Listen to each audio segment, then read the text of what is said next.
Hello, my dear friend. I hope you are doing great. Welcome to my channel. If you have not subscribed it, please subscribe it. Press the bell icon. Hit the like button also. Let's get started. Beginning with the 41st question of environment and ecology. As you know, we have already covered 40 questions in our previous video. If you have not visited that, please visit all of that. That will enhance your knowledge regarding your environment and ecology syllabus. And friends, I have created a playlist regarding history question, political science question, geography questions. If you have not visited that, please visit all of that. That will enhance your knowledge regarding competitive exam syllabus. और 41वें question से start करते हैं. With reference to the Pulikali dance, which is recently in the news, consider the following statements. Pulikali dance के बारे में statement दिया गया है और जो रिसेंटली न्यूज़ में था उसके बारे में हमें बताना है. तो पुलिकली डांस के बारे में बताया गया है. फर्स्ट स्टेटमेंट है, it is practice during the annual harvest season in the Tamil Nadu. ये प्रैक्टिस किया जाता है क्या, जो तमिलनाडु में जब हार्वेस्टिंग होती है, कटाई होती है फसल की. And the second statement is, it is also known as tiger dance. And third statement is, it was introduced 2 centuries ago as a street art form. जो गली में प्रदर्शन होता 200 साल पहले बना हुआ था क्या है. Which of these statements given above is or are correct? आप अपना आंसर मार्क कीजिए, साथ के साथ मार्क करते रहोगे तो आपको एग्जाम में कोई प्रॉब्लम नहीं होगी. और फ्रेंड्स, ये आपके यूजीसी नेट के लिए, यूपीसीए के लिए, एचसीएस के लिए, यूपीपीसीएस के लिए, बीपीएस के लिए, कोई भी स्टेट पीसीएस एग्जाम के लिए और यूपीएससी के लिए आपका बहुत ही बेनिफिशियल है. और ये पूरा फुल पेड कंटेंट है. आप इसको यूटिलाइज करो अपनी लाइफ में और प्रॉपर आपको रिजल्ट मिलेगा. ए है फर्स्ट ओनली, बी है फर्स्ट एंड सेकंड, सी है थर्ड ओनली और डी है सेकंड एंड थर्ड. इसका आंसर डी है. फर्स्ट स्टेटमेंट इसका इनकरेक्ट है. Pulikali dance is the part of the Onam festival in Thrissur, Kerala. Kerala में ओनम फेस्टिवल होता है तो वहाँ पे इसको पुलिकली डांस को किया जाता है, परफॉर्म किया जाता है. और ये स्ट्रीट आर्ट फॉर्म था 200 साल पहले का. सेकंड स्टेटमेंट इसका करेक्ट है. इसमें टाइगर की ड्रेस पहनी जाती है, टाइगर का मुखौटा लगाया जाता है और पेंट किया जाता है बॉडी को, जैसे टाइगरेस की तरह, शेरनी की तरह बॉडी को पेंट किया जाता है. और यही इट वॉज इंट्रोड्यूस इन दी सखन थामपुरम. आप इसको, ये साउथ इंडियन नेम है, इसको थोड़ा सा अच्छे से देखो. Sakthan and Thampuram, the rural of the Cochin. Cochin के रूरल का नाम है Sakthan Thampuram. Over 2 centuries ago as a street art form. ये गलियों में जो प्रदर्शन होता है उसका आर्ट फॉर्म है. नेक्स्ट क्वेश्चन देखते हैं. 42nd question, consider the following pairs. Pair दिए हुए हैं जैसे aquatic organism and description. First, neuston. Neuston क्या है, ये होते हैं unattached organism which live eight there air water interface. मतलब इनको सोयल की ज़रूरत नहीं रहती, बस एयर और वाटर इंटरफेस में पैदा हो जाते हैं. न्यूस्टन बोलते हैं क्या उनको. And the second statement is nekton. Nekton है found living in the bottom of the water mass. जो वाटर मास, मान लो वाटर बॉडी है, उसके बॉटम में पाए जाते हैं क्या. And third one is plankton. Plankton large and powerful animal which are the swimmers. जो पावरफुल एनिमल हैं वो स्विमर है, तैराक भी होते हैं क्या. Which of the above pairs is our correct match. आप अपना आंसर मार्क कीजिए. ए है फर्स्ट ओनली, बी है फर्स्ट एंड सेकंड, सी है थर्ड और डी है फर्स्ट सेकंड एंड थर्ड. इसका सॉल्यूशन ए है. न्यूस्टन आपका करेक्ट आंसर है. ये अनअटैच्ड ऑर्गेनिज्म होते हैं which live at the air water interface such as floating plants like water lilies. जैसे पानी में लिलीज के फूल होते हैं और insects like beetles. Second statement incorrect है क्योंकि नेक्टन एनिमल है which are swimmers. Nekton animal swimmers होते हैं. ये compare to large and powerful, मतलब जो थर्ड स्टेटमेंट दी हुई थी वो सेकंड का आंसर करेक्ट आंसर है. तो नेक्टन है, पावरफुल एनिमल होते हैं जो स्विमर भी होते हैं। They have overcome the water currents. Wild organism which are found living in the bottom of the water mass are called benthons और बेंथिक ऑर्गेनिज्म। जो पानी में नीचे रहते हैं उनको तो बेंथिक बोलते हैं या बेंथोन्स बोलते हैं, और इनको जो नेक्टोन है ये स्विमर होते हैं, बाहरी ये तैराक हैं। ये जो वाटर करंट है, वाटर के प्रभाव के अपोजिट भी तैर सकते हैं, इनमें ताकत होती है। थर्ड स्टेटमेंट भी आपका इनकरेक्ट है, क्योंकि plankton includes both microscopic plants, जिनको हम माइक्रोस्कोप से ही देख सकते हैं, छोटे छोटे जो लाइक आल्गे या फाइटोप्लैंक्टन बोलते हैं, एंड एनिमल्स लाइक क्रस्टासेन और प्रोटोजोआ, ये जू प्लैंक्टन हैं। Found in the all aquatic ecosystem expect certain Swift moving water. Swift moving water में नहीं होते, मोस्टली सब में रहते हैं, तो इनको प्लैंक्टन बोला जाता है। आल्गे भी आते हैं छोटे छोटे प्लैंक्टन, और जू प्लैंक्टन दोनों आते हैं इसमें। नेक्स्ट क्वेश्चन देखते हैं, 43rd question. Which of the followings is और are correct match? Correctly match. First statement है, जो इसमें रिजर्व एरिया दिया हो और ट्राइब दिया हुआ, जैसे भगवान महावीर ये सेंचुरी धनगार में पाए जाते हैं क्या? जो सेकंड है, गिर नेशनल पार्क मलधारी पाए जाते हैं ट्राइब। थर्ड है, कान्हा नेशनल पार्क में बैगा ट्राइब पाई जाती है क्या? आप अपना आंसर मार्क कीजिए। ये है सेकंड ओनली, बी है सेकंड एंड थर्ड, सी है फर्स्ट एंड सेकंड, और डी है first second and third.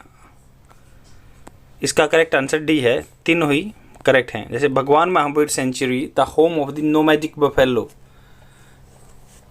Nomadic buffalo जैसे भैंस जो जिसका मतलब आवारा भैंस होती हैं, हर्डर्स नोन एज धनगर। जैसे आप मान लो हरियाणा में अगर आपने या नॉर्थ में डांगर बोलते हैं, डांगर, तो उसको ही मान लो उससे कनेक्ट कर सकते हो कि आप उसको धांगर बोलते हैं। भगवान महावीर सेंचुरी में ये पाए जाते हैं, बफेलो को बोलते हैं। बफेलो हर्डर जो बफेलो को भैंस को चराते हैं उनको ट्राइब को धनगर बोलते हैं।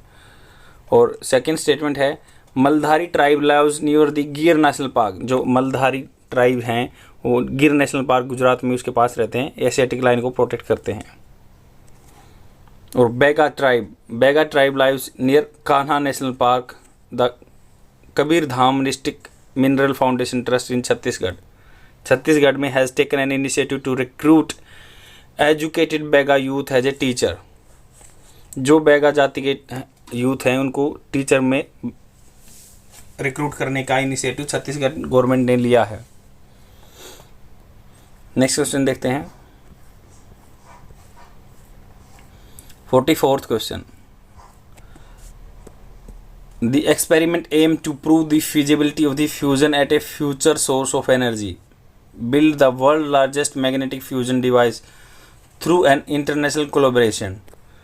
Which of the best apply to the above passage? मतलब ये बोला गया है कि फ्यूजन ऑफ द जैसे न्यूक्लियर फ्यूजन होता है, फ्यूजन और न्यूक्लियर फ्यूजन के बारे में मैंने पढ़ा होगा। तो फ्यूजन तो क्या है, आपका किसी चीज़ को तोड़ना होता है, फ्यूजन होता है आपका जोड़ना। As a future of the source of energy builds the world largest magnetic fusion device through an international collaboration. मतलब मैग्नेटिक डिवाइस ऐसा बना है जिसमें न्यूक्लियर फ्यूजन को हेल्प मिलेगी और इंटरनेशनल कोलैबोरेशन की वजह से बना हुआ है। तो इसमें से किसका ये बातें के बारे में कही गई हैं? ए है स्टेटमेंट, ए है laser interferometer gravitational wave observatory, LIGO के बारे में बात की गई है क्या है। And the second statement is B है आपका लार्ज हाइड्रन कोलिडर, मतलब लार्ज हाइड्रन कोलाइडर के बारे में बात की गई है। सी है इंटरनेशनल थर्मोन्यूक्लियर एक्सपेरिमेंटल रिएक्टर के बारे में बात की गई है। डी है synchrotron light experimental science and application in middle east, CSM के बारे में बात की गई है। इसका करेक्ट आंसर सी है। ये स्टेटमेंट इनकरेक्ट है। पहले हम और स्टेटमेंट के बारे में जान लेते हैं। Laser interferometer gravitational wave observatory, आप इससे ऐसे आ सकते हैं कि लेजर का एल से laser interferometer gravitational wave observatory is an experiment and observative to detect cosmic gravitational wave.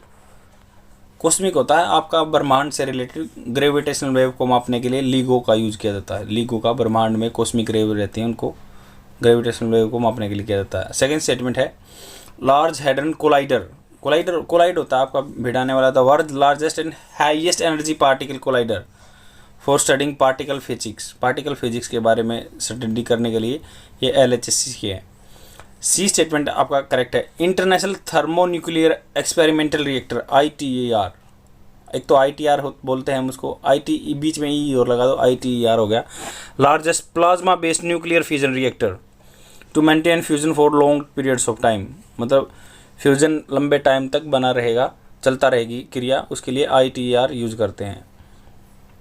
और थर्ड डी स्टेटमेंट इनकरेक्ट इसलिए है जे synchrotron light for the experimental service and application in the Middle East, CSEM बोलते हैं, is an independent laboratory constructed in Jordan to promote between the Middle East countries. Jordan में तैयार किया गया है CSEM, जिसका मेन पर्पज होता है कि प्रमोट मिडल ईस्ट जो कंट्रीज़ हैं उनमें पैदा करने के लिए मिडल जो लाइट का एक्सपेरिमेंट साइंस है, एप्लीकेशन है, उसके मिडल ईस्ट कंट्री में पैदा करने के लिए CSEM इनिशिएटिव है। नेक्स्ट क्वेश्चन देखते हैं 45th question. Which of the followings are the example of the secondary pollutant.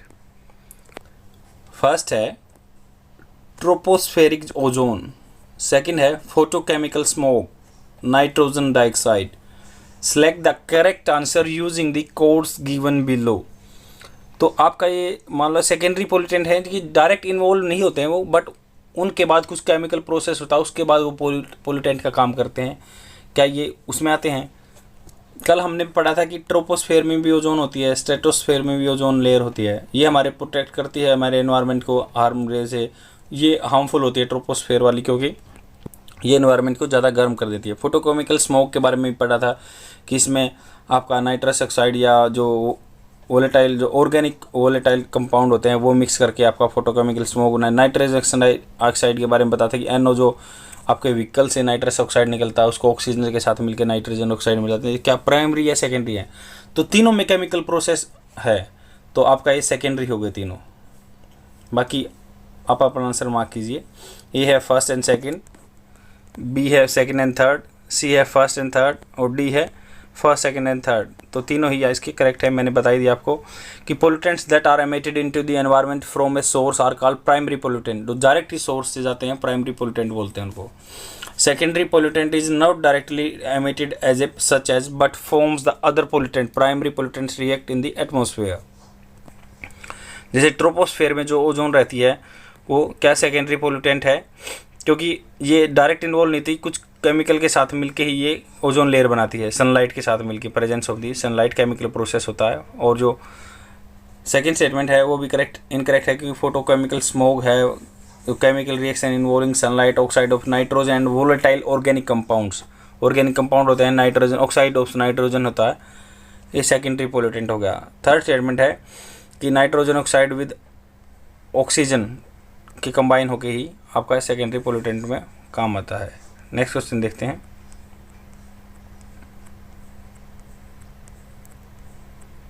46 question. Consider the following pairs. जैसे एस्टिवेशन, जैसे serial number, state of inactivity दिया और एनिमल दिया हुआ है। एस्टिवेशन स्नेल में होता है क्या? स्नेल गेंगा। और हाइबरनेशन बैट में, चमगादड़ में होता है, या डायापोज होता है इंसेक्ट कीड़ों में होता है। आप अपना आंसर मार्क कीजिए। ये एक्टिविटी का नाम दिया हुआ है। जैसे एस्टिवेशन एक एक्टिविटी है, हाइबरनेस या डायापोज या क्या स्नेल में होता है, बैट में होता है, इंसेक्ट्स में होता है। आप अपना आंसर मार्क कीजिए कौन सा करेक्ट है।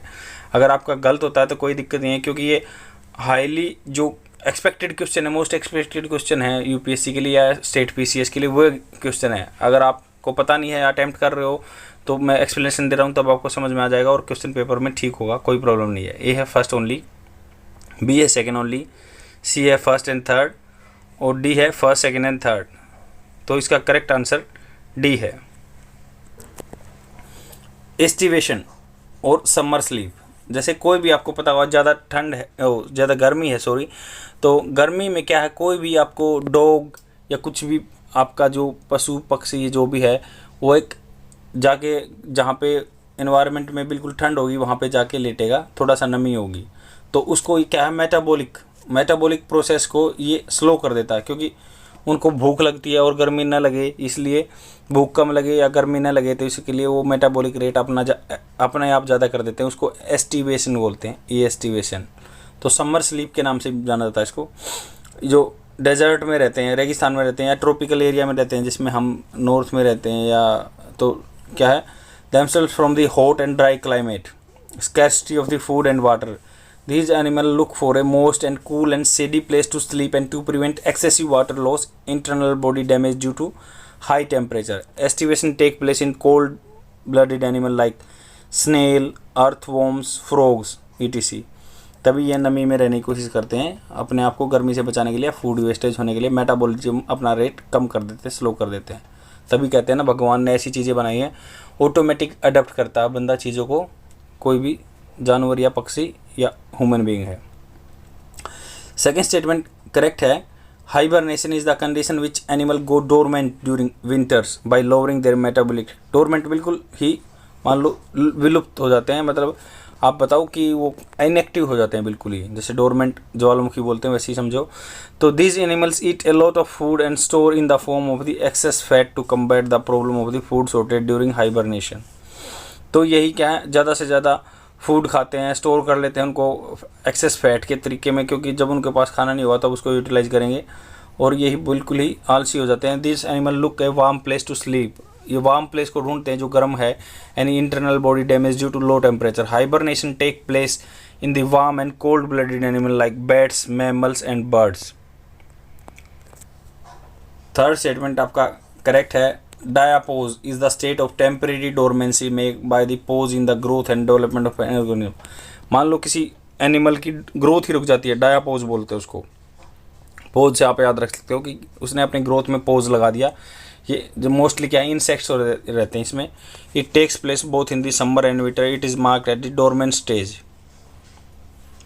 The nourishment and development of organism. The diapause is seen is the monarch butterfly. तितलियों में मोनार्क तितली में देखा जाता है। And in the embryo of many oviparous species of the fishes. Fishes की कुछ प्रजातियां हैं जो अपनी ग्रोथ रोक देती हैं एनवायरनमेंट की वजह से ही। नेक्स्ट क्वेश्चन देखते हैं। 47th question. Which one of the following conventions does not have prior informed consent procedure included.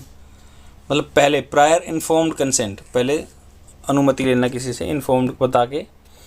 तो फर्स्ट स्टेटमेंट है बेसल कन्वेंशन। इसमें PIR लेने की क्या ज़रूरत नहीं है, prior informed consent PIC। And B है वीना कन्वेंशन, सी है रोटरडैम कन्वेंशन, डी है स्टॉकहोम कन्वेंशन। इसका करेक्ट आंसर बी है। पहले PIC के बारे में पढ़ लें। Prior informed consent procedure is a mechanism for the formally obtaining and disseminating the decision of the imparting parties. मतलब उनसे परमिशन लेना, फॉर्मल तरीके से obtaining and disseminating the decision of the importing parties as to whether they wish to receive future shipments of the hazardous chemicals and waste। मतलब जो आगे क्या है, कंट्री हजार्डियस वेस्ट है, केमिकल वेस्ट है, वो लेना चाहते हैं या नहीं, उसके उनके कंसेंट लेना रहता है PIC पहले ही, prior informed consent. Ensuring compliance with the decision by the exporting parties. जो एक्सपोर्ट मान लो करते हैं उनसे पहले परमिशन लेनी पड़ती है, जो इम्पोर्ट करा रहे हैं अपने देश में। The basal convention sets out a detailed PIC procedure with the strict requirements of the transboundary movement of the hazardous waste and other waste। Basal convention क्या है, इनको पहले ही अपना परमिशन लेनी है PIC प्रोसेस, स्ट्रिक्ट रिक्वायरमेंट्स के बारे में। ऐसे नहीं कि आप अपना केमिकल वेस्ट दूसरे कंट्री में भेज दोगे। बी स्टेटमेंट करेक्ट है। Vienna convention for protection of the ozone layer and Montreal protocol. कल भी हमने डिस्कस किया था कि ओजोन लेयर के बारे में मॉन्ट्रियल प्रोटोकॉल है। Substance that deplete the ozone layer, जैसे हाइड्रोक्लोरोफ्लोरोकार्बन जो हैं ये डिप्लीट करते हैं।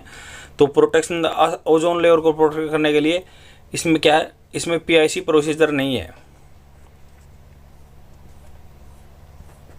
सी है Rotterdam Convention established a PIC procedure to ensure that restricted hazardous chemicals are not exported to countries that do not wish you to receive them. मतलब कोई hazardous waste या केमिकल अपने देश में नहीं मंगाना चाहता, रोटरडैम कन्वेंशन के थ्रू उसने PIC लेना है। डी है स्टॉकहोम कन्वेंशन और परसिस्टेंट, POP के बारे में हमने पढ़ा था। Persistent organic pollution sets out a PIC procedure for party to allow if export of the chemical listed is annexes A and B is take the place. मतलब इसमें ही बोला गया कि जो स्टॉकहोम कन्वेंशन था, POP के बारे में था, कल हमने पढ़ा था। परसिस्टेंट ऑर्गेनिक पोल्यूटेंट जो फूड चेन के थ्रू हमारे अंदर जाते हैं, या केमिकल वेस्ट जो समुद्र में डाले जाते हैं, कंपनियों का वेस्ट है जो भी है, तो उसके बारे में भी पहले PIC प्रायर इन्फॉर्म्ड कंसेंट लेना जरूरी है। नेक्स्ट क्वेश्चन देखते हैं। 48th question, with reference to the cold water corals which of the following statements is और are correct. Cold water corals के बारे में स्टेटमेंट दी गई है। First statement, they do not have symbiotic algae living in their polyps. जैसे symbiotic relation के बारे में हमने पढ़ा था कि एक दूसरे पे डिपेंड हो। They do not have symbiotic algae living in their polyps. algae है जो पोलिप्स में नहीं रहते हैं। पोलिप्स ही जैसे पहली स्टेज होती हैं जैसे किसी भी चीज़ की, ये algae की। सेकेंड है, they are more cold water coral reefs world wide than the tropical reefs. तो क्या कोरल रीफ ज़्यादा हैं, cold water coral reef world wide than the tropical reef. Tropical reef घाटियों के बजाय कोरल रीफ ज़्यादा है। जो ट्रॉपिकल एरिया में रीफ ज़्यादा है उसके मुकाबले में। स्टेटमेंट ए वह फर्स्ट ओनली, बी है सेकंड ओनली, सी है दोनों ठीक हैं, डी है दोनों गलत हैं। आप अपना आंसर मार्क कीजिए। इसका करेक्ट आंसर सी है। इसमें बोला गया कि ट्रॉपिकल एरिया, आप मैंने पहले भी डिस्कस किया था, ग्लोब पे ट्रॉपिकल एरिया जहाँ पे हम रहते हैं 23.5 डिग्री नॉर्थ और 23.5 डिग्री साउथ के बीच का एरिया ट्रॉपिक्स एरिया बोला जाता है, ट्रॉपिकल बोला जाता है। तो अनलाइक मतलब tropical corals, cold water corals do not have symbiotic algae living in their polyps so do not need sunlight to survive. तो ये सिम्बियोटिक रिलेशन नहीं रहता algae का। तो जो ट्रॉपिकल एरिया में रहते हैं उनमें सिम्बियोटिक रिलेशन रहता है algae और पोलिप्स के बीच में, पर जो ऊपर रहते हैं उनमें नहीं रहता। They feed solely by capturing food particles from the surrounding water. algae वगैरह सराउंडिंग वाटर से अपना लेते हैं पोलिप्स जो है। और सेकेंड स्टेटमेंट करेक्ट है। As per the United Nation UNP report that there are more cold reef world wide than the tropical reefs. मतलब ट्रॉपिकल रीफ से ज़्यादा कोल्ड रीफ ज़्यादा हैं वर्ल्ड वाइड। नेक्स्ट क्वेश्चन देखते हैं। 49th question, with reference to the mangrove vegetation which of the following statements are correct. Mangrove के बारे में हमने कल भी बात की थी और परसों भी बात की थी कि मैनग्रोव फॉरेस्ट जो होते हैं कि भाई जिनके पत्ते अलग तरह के होते हैं, लंबे होते हैं, ऊंचे होते हैं, तो जो दलदली भूमि में रहते हैं मैनग्रोव बोलते हैं उनको। तो मार्शी लैंड वगैरह में रहते हैं जो हमेशा बारिश होती है, इतने सेंटीमीटर बारिश होती है, तो उसके बारे में बताया गया। ये अलग अलग तरह के होते हैं। Red mangrove are found at higher elevation. क्या रेड मैनग्रोव हायर ऊंचाई पे मिलते हैं। सेकेंड है, white mangrove are found along the coastal region. जो वाइट है क्या कोस्टल रीजन के पास मिलते हैं। ब्लैक मैनग्रोव क्या have access to more oxygen. Black के पास क्या ज़्यादा ऑक्सीजन रहती है। करेक्ट आंसर बताइए। ए है first second and third, B है सेकंड एंड थर्ड, सी है सेकंड और डी है थर्ड ओनली। तो इसका सॉल्यूशन डी है। फर्स्ट स्टेटमेंट इनकरेक्ट है। The red mangrove are distributed in estuarine ecosystem. जैसे एस्चुरी बोलते हैं डेल्टा या एस्चुरी जो कम मान लो ऊंचाई का बनता है उसको एस्चुरी बोलते हैं, डेल्टा पूरे को बोलते हैं। तो ऐसा ही एस्चुरी इकोसिस्टम में रहता है। Throughout the tropics they are found along the coast. जो रेड मैनग्रोव हैं ये कोस्ट के आसपास मिलते हैं। They have aerial prop roots which are above the water level. मतलब हवा में इनकी रूट रहती हैं जो अबव वाटर रहते हैं, इसलिए इनको ट्रॉपिक्स एरिया में कोस्टल एरिया में रहते हैं जो रेड हैं। और वाइट क्या है, ग्रे कलर बार्क होता है इनका, ग्रे कलर का छाल होती है तने की। As compare to the red and black mangrove they are at higher elevation. White हैं हायर एलिवेशन पर रहते हैं, इसलिए इनकरेक्ट है ये। और ब्लैक मैनग्रूव डार्क बार्क, इनका बिल्कुल ही डार्क गहरे रंग का बार्क छाल होती है। They have extracted more oxygen and their seeds do not grow in water, इनके पानी में सीड बीज नहीं पैदा होते हैं। Hence black mangrove are usually found in higher up the shore than the red mangrove, ये सबसे ऊंचे तो वाइट होते हैं, फिर आपका ब्लैक आ गया, फिर रेड आ गया, तो रेड से थोड़ा सा हायर एलिवेशन पे रहते हैं। नेक्स्ट क्वेश्चन देखते हैं 50th question. With reference to the Nairobi convention on the healthy rivers coast oceans in the western Indian Ocean which is recently in news, consider the following statement. Nairobi convention है, Nairobi जगह है, मान लो उसके वहाँ पे एक convention हुआ था कि healthy river coast and ecosystem oceans in western Indian Ocean which of the recently news में था क्या, it is the part of the United Nation environmental programme regional sea programme and the second one India is a party to it. आप अपना answer mark कीजिए कौन सा correct statement है। ए है फर्स्ट ओनली, बी है सेकंड ओनली, सी है first and second, D है नाइदर वन नो टू। तो इसका करेक्ट आंसर ए है। ये 1996 में आया था। It entered into the force in 1996। It is a part of the United Nation environmental programme regional sea programme. It is a partnership between the government, civil society and the private sector. Second statement incorrect है। Parties to the convention, convention के Comoros, France, Kenya, Madagascar, Mauritius, Mozambique, Seychelles, Somalia, Tanzania, Republic of the South Africa. तो अब ये आपको याद रहेगा कि जैसे मान लो ये कन्वेंशन हुआ था उसके बारे में, इसी में ये देश तो पार्टी थी और यूनाइटेड नेशन का ये रीजनल सीज के प्रोग्राम है और इसको नैरोबी कन्वेंशन बोलते हैं। और ये आपका हिंदी एंड इंग्लिश में क्वेश्चन प्रोवाइड किया हुआ है, ये हिंदी में आंसर है आपका। And friends, that's all for today. I will come tomorrow with more questions. And please share my video among your friends who are in really need of such type of things. Bye.